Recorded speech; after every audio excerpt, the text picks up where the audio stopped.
Hello, আজ থেকে নতুন করে স্টার্ট করছি ওয়েট লস জার্নি। অলরেডি আমার 1.5 মাস ধরে এই জার্নিটা চলছে, কিন্তু আমি কারোর সঙ্গে শেয়ার করে উঠতে পারিনি। এটা ছিল 1.5 মাস আগের ওজন। আর দেখো সকালবেলা থেকে কিন্তু আমি স্টার্ট করে দিয়েছি আমার ডেইলি রুটিন। আজকে থেকে শেয়ার করব রোজ আমি কখন কি খাচ্ছি, কতটা খাচ্ছি। এখন কিন্তু আমার আপাতত অনেকটাই ওয়েট কমেছে। দেখো সবাইকে দেখিয়ে দিলাম, এখন আমার 71 কিলো ওয়েট আছে। আর এখানে আমি রেডি হয়ে গেছি। আজকে সকালে ব্রেকফাস্ট আমি কিন্তু শুধু এই ডিম সেদ্ধটাই খেয়েছি, তাও একটা ডিমের কুসুম খেয়েছি আর একটা খাইনি।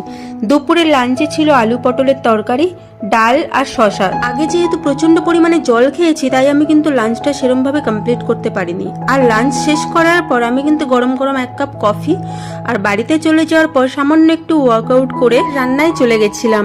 গরম কিন্তু প্রচন্ড পরিমাণে পড়েছে, কিন্তু ওয়ার্কআউট ছাড়লে হবে না। আর গরম কফি খাওয়া কিন্তু একদমই ছাড়া চলবে না। এটাই কিন্তু হচ্ছে মানে আমার জন্য যাদের কাছে যেটা ইজি লাগে সেটাই করো, গরম কফি হোক কিংবা গরম জল। এখানে দেখো কি পরিমাণে ঘাম ঝরছে, মানে এত পরিমাণে ঘামেও কিন্তু আমি কখনো কফি খাওয়াটা কম করি না। সবাইকে তো দেখিয়ে দিলাম আমার আগের ওয়েটটা কতটা ছিল আর এখন আমার ওয়েট কতটা। আর এখনো পর্যন্ত কিন্তু আমাকে টোটাল 12 কিলো 13 কিলো মতন ওয়েট কম করতে হবে। ডিনারে কিন্তু শুধু পেঁপে সেদ্ধ আর টক দইটাই ছিল। আমি একটা রুটি যেহেতু বেশি ছিল, তাই আমি এই রুটিটা দিয়েই আমার ডিনারটা শেষ করে নিলাম।